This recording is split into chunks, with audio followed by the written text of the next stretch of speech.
দক্ষিণেশ্বর, দক্ষিণেশ্বর থেকে এসে দক্ষিণেশ্বর থেকে বেরিয়ে না আর কোথাও যাই না, তখন সোজাসুজি ব্যাঙ্গালোরে আমি নিজেই লাইভে থাকি।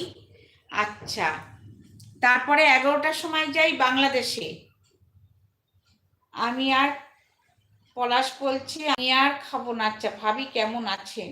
কে এটা? কি সিরাদ্দিন। ভাবি কেমন আছেন? আমি ভালো আছি ভাই, আপনি কেমন আছেন?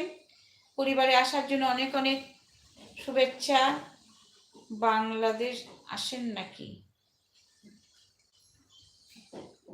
না না, আমরা একটা গল্প করছি, খুব মজার গল্প। আপনি এসছেন, আপনাকে অনেক অনেক ধন্যবাদ। গুড মর্নিং আপনাকে, কেমন আছেন আপনি? কোথা থেকে বলছেন? 11টার সময় চলে যাই বাংলাদেশ, 11টার থেকে, তারপর বাংলাদেশ থেকে আসি, তারপরে যাই আসানসোল, আসানসোল থেকে শিলিগুড়ি,